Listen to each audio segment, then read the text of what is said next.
Հարգելի հայրենակիցներ, կառավարության փաստացի պետը եւ եռապատերազմի կուսակցության ղեկավարը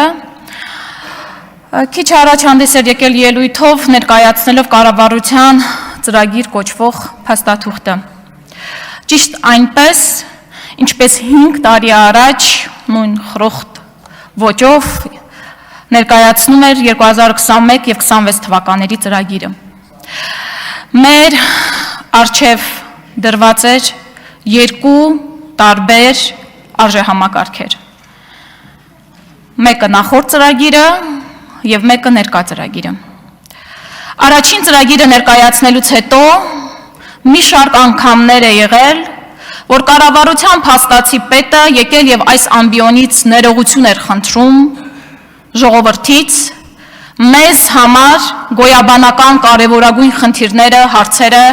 ձախողելու եւ տապալելու համար։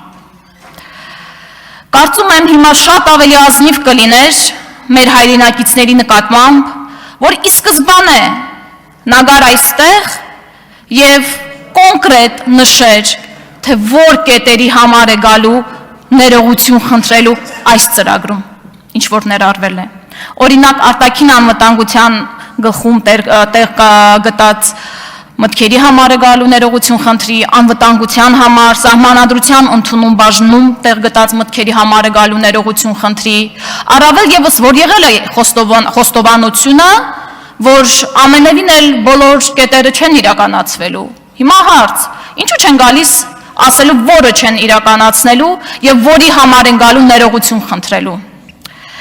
Այսօր հիմա նաեւ խոսվում է եվրոպական ինտեգրման հարցերի հանձնաժողովի մասին, ԿՊԱ-ականները խոսում են եվրոպական արժեքներից, մարդու իրավունքների պաշտպանությունից, բայց կեղծ եք դուք, կեղծ եք, որովհետև հենց այսօր մեր բոլորիս աչքերի առաջ տեղի ունեցավ հետևյալը։ Տեղի ունեցավ այն, որ բերման է ենթարկվել Հայաստանի Հանրապետության երկրորդ եւ Արցախի Հանրապետության առաջին նախագահը։ Արցախի միակ նախագահը, ով այսօր ազատության մեջ է։ Մյուս նախագահները Բակո Սահակյան, Արկադի Ղուկասյան, Արայիկ Հարությունյան,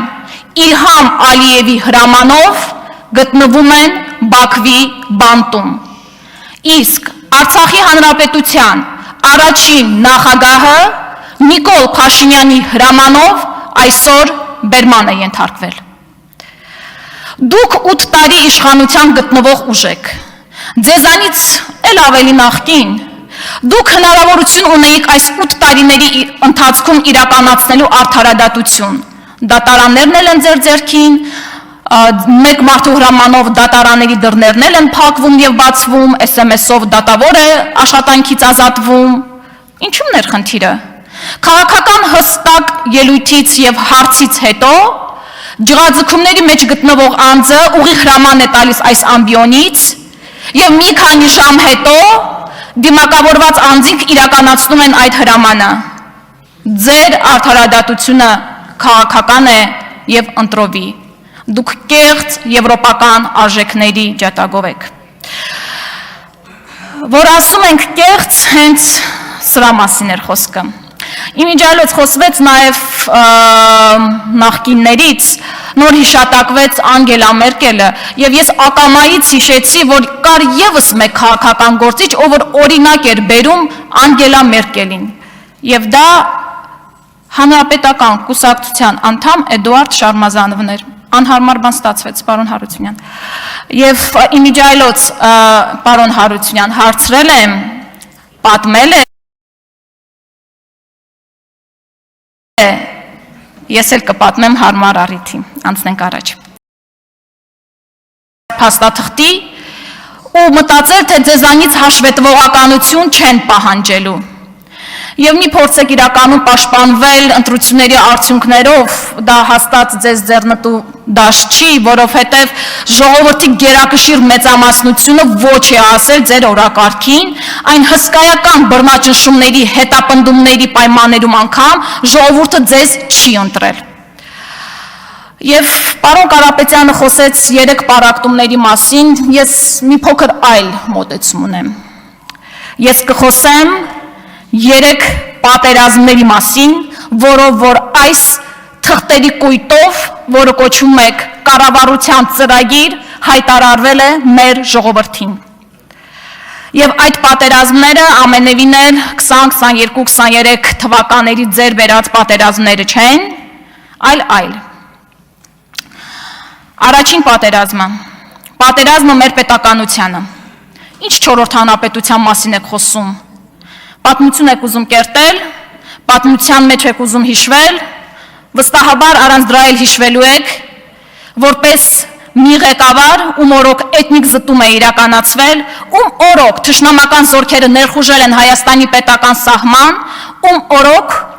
կորցրել ենք հայրենիք։ Ընդ որում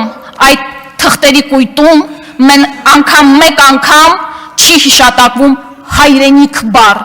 ամբողջ 100-ից ավել էջում չկա հայրենիք բառը։ Երկրորդ, պատերազմ մեր սահմանադրությանը, դուք